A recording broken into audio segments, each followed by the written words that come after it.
Hello NEET aspirants, आप लोग preparation कर रहे हैं नीट 2025 की। सफलता के लिए, सक्सेस के लिए ज़रूरी है एक structured and well planned routine. आप लोग जानते ही हैं कि नीट का सिलेबस काफ़ी लंबा है। फिजिक्स, केमिस्ट्री, बायोलॉजी, इन सब के अंदर एक बैलेंस बना के रखना होता है और आपको अच्छे से तीनों सब्जेक्ट्स पढ़ने होते हैं, कवर करने होते हैं। काफ़ी सारी चीज़ें कवर करनी होती हैं, एनसीईआरटी हैं, मॉड्यूल हैं, क्वेश्चंस की प्रैक्टिस करनी होती है। इस वीडियो के अंदर हम लोग बात करेंगे कि कैसे आप इफ़ेक्टिवली अपनी प्रिपरेशन कर सकते हैं 2025 नीट के लिए और सफलता हासिल कर सकते हैं। क्या इंपॉर्टेंस है डेली रूटीन की? आपको चाहिए एक 100% डिसिप्लिन रूटीन। इसके अंदर होना चाहिए एक वेल प्लान्ड टाइम टेबल, और टाइम टेबल भी ऐसा हो कि जिसके अंदर फिजिक्स, केमिस्ट्री और बायोलॉजी को इक्वल वेटेज मिले। ऐसा ना हो कि आप लोगों ने 6 घंटे 7 घंटे फिजिक्स केमिस्ट्री पढ़ ली और बायोलॉजी के लिए टाइम ही नहीं बचे। और कभी ऐसा भी नहीं होना चाहिए कि पूरे दिन आप लोग बायोलॉजी पढ़ रहे हों और फिजिक्स और केमिस्ट्री के लिए टाइम ही ना बचे। टाइम टेबल वो बनाएं जिससे आपकी पढ़ाई की एफिशिएंसी बढ़ जाए। सेटिंग क्लियर गोल्स, आप अपने गोल्स को क्लियर करिए। गोल्स आपके स्पेसिफिक हों, अचीवेबल हों और टाइम बाउंड हों। 2 तरह के गोल्स आप निर्धारित करिए। एक तो हैं शॉर्ट टर्म गोल्स और दूसरे हैं long term goals. Short term goals क्या हैं? फॉर एग्जाम्पल, मान लीजिए कोई एक चैप्टर है एक्स। अब इस चैप्टर को आपको कितने दिन में, कितने घंटे में, कितने मिनट में कंप्लीट करना है, ये है शॉर्ट टर्म गोल। उसके कितने क्वेश्चंस करने हैं, कैसे करने हैं, वो भी टाइम बाउंड हो, ये है शॉर्ट टर्म गोल। वहीं पर लॉन्ग टर्म गोल क्या है कि आपको अपना सिलेबस कब कंप्लीट करना है और रिवीजन कितना कितना करना है। And focus on your dream medical college. Creating a study schedule, आपको जैसे स्कूल में ईयरली या एनुअल प्लानर मिलता है या मिलता था, तो आप भी ऐसे अपनी स्टडीज़ को वेल प्लान्ड कर सकते हैं। सर, ये कैसे कर सकते हैं?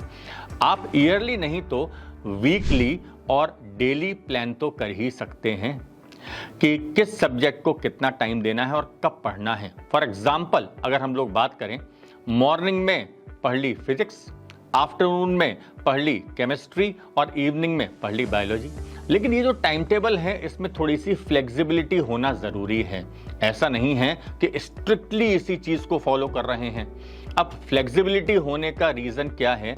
मान लीजिए कि आपको कभी कुछ एक्स्ट्रा क्वेश्चंस करने हैं या फिर आपको कुछ एक्स्ट्रा प्रैक्टिस करनी है, तो उसके लिए आपको चाहिए 2 घंटे या 3 घंटे का टाइम, तो वो टाइम आपके पास में होना चाहिए। इसीलिए ये जो शेड्यूल है ये थोड़ा सा फ्लेक्सिबल होना चाहिए।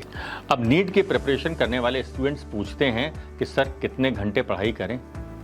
6 से 8 घंटे की पढ़ाई सफिशिएंट है। कोई भी पूरे दिन नहीं पढ़ सकता। कोई 15 घंटे, 16 घंटे, 17 घंटे, 18 घंटे नहीं पढ़ सकता, पॉसिबल नहीं है। लेकिन हाँ, आपको अपने कंफर्ट जोन से थोड़ा सा बाहर आना पड़ेगा। आपको मालूम होना चाहिए कि आपकी खूबियाँ क्या हैं और आपकी खामियाँ क्या हैं। कौन से टॉपिक्स के अंदर आपको ज़्यादा मेहनत करने की ज़रूरत है और कौन से ऐसे टॉपिक्स हैं जो चुटकी बजाते ही हो जाते हैं।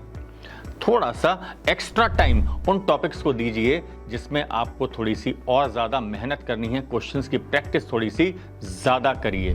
छोटे ब्रेक्स लेकर आप लोग पढ़िए ताकि आप रिफ्रेश हो सकें और आपका कंसंट्रेशन बढ़ सके। 4, 5, 6 घंटे की लगातार पढ़ाई नहीं करनी है, क्योंकि लगभग 1 घंटे के बाद में ब्रेन एग्जॉस्ट हो जाता है। तो 1 घंटे के बाद में 5 से 10 मिनट का ब्रेक लेना ज़रूरी है। बहुत सारे स्टूडेंट्स ये पूछते हैं कि इफेक्टिव स्टडी टेक्निक क्या है। जो कुछ भी आपने पढ़ा हो, 20 पेजेस का, 25 पेजेस का, 30 पेजेस का कोई चैप्टर, उसको समराइज करके, एब्स्ट्रैक्ट करके किसी एक पेज पर लेकर आएँ।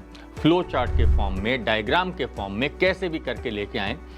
वहीं पर दूसरा एक और तरीका है कि जितना आज पढ़ा है उतना ही 2 दिन बाद रिवाइज कर लें। फिर 4 दिन बाद रिवाइज कर लें, फिर 6 दिन बाद रिवाइज कर लें, तो 1 महीने में अगर आप किसी चीज़ को 4 से 5 बार पढ़ लेते हैं तो वो आपके ब्रेन में इम्प्रिंट हो जाती है। एक और बहुत बेहतर तरीका है दूसरों को पढ़ाने का। जैसे आपके टीचर्स जो आपको पढ़ाते हैं उनको सारी चीज़ें याद रहती हैं। अगर रात को भी पढ़ाना हो, रात को 2 बजे, तो भी उनके यहाँ पर वो चीज़ें इम्प्रिंट हैं और वो फटाफट पढ़ा देंगे। आप अपने फ्रेंड्स को वो चीज़ें पढ़ाइए जो आपने खुद पढ़ी हैं। इस तरह से आप नीट की प्रिपरेशन को और ज़्यादा इफेक्टिव बना सकते हैं।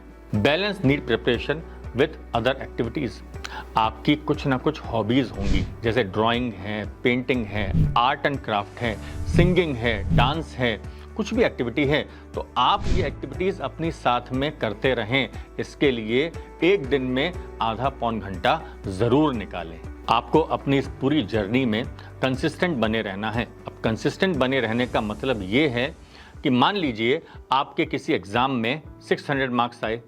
अब ऐसा नहीं है कि किसी दूसरे एग्ज़ाम में आपके टेस्ट नंबर 2 में 400 आ जाएं या 300 आ जाएं। नहीं, आपका जो एवरेज स्कोर है वो 600, 610, 620, 650 इसी के आसपास रहना चाहिए। तो कंसिस्टेंसी नीट के लिए बहुत ज़रूरी है। इससे आप हाईली मोटिवेटेड रहेंगे। मोटिवेशन बढ़ाने का एक और तरीका है अपने फैमिली मेम्बर्स के साथ में थोड़ा बहुत टाइम बिताना। हॉबीज़ की बात हम लोग कर ही चुके थे। आपके पापा मम्मी हैं, आपके भाई बहन हैं, घर में ग्रैंड पेरेंट्स हैं या आपके आसपास आपके फ्रेंड्स हैं, इनसे आप लोग बातचीत करते रहिए और अपनी जर्नी के बारे में थोड़ा बहुत उनसे डिस्कस करते रहिए। आपको अपने इस रूटीन को एडजस्ट करना है और इसको रिव्यू करते रहना है। कैसे रिव्यू करेंगे? आप एक डायरी बनाइए और उस डायरी के अंदर अपना जो प्रॉपर टाइम टेबल है उसको लिखते रहें। आपके किस टेस्ट में कितने मार्क्स आए हैं ये भी आपको उसके अंदर लिखना है। इसके अलावा आप अपनी प्रोग्रेस को मॉनिटर करते रहें। आप एक इम्प्रूवमेंट बुक बनाइए और आप उसके अंदर लिखते रहिए कि आपके क्या प्लस हैं, क्या माइनस हैं, कितना कितना सिलेबस आप लोग अपना कंप्लीट कर चुके हैं। साथ साथ आपको अपनी हेल्थ का भी ध्यान रखना है, अपने वेल बीइंग का भी ध्यान रखना है। आप लोगों ने सुना होगा, स्वस्थ शरीर में स्वस्थ दिमाग का निवास होता है। Health is wealth. आपको अपनी हेल्थ का भी ध्यान रखना है। प्रॉपर बैलेंस्ड डाइट लेनी है, जंक फूड से बचना है, साथ में थोड़ी बहुत फिजिकल एक्सरसाइज भी करते रहनी है। लेकिन सिर्फ इस फिजिकल एक्सरसाइज और बैलेंस डाइट से काम नहीं चलेगा। 6 से 7 घंटे की प्रॉपर साउंड स्लीप भी आपको लेनी है। तो इस वीडियो के अंदर हमने आज क्या सीखा? गेट सेट गो, यानी कि आप अपना गोल सेट करिए, शेड्यूल प्रॉपर बनाइए, कंसिस्टेंट रहिए, रिवीजन प्रॉपर करिए और साथ में अपने फैमिली मेंबर्स को भी आपको थोड़ा बहुत टाइम देना है। सफलता निश्चित ही आपके कदम चूमेगी।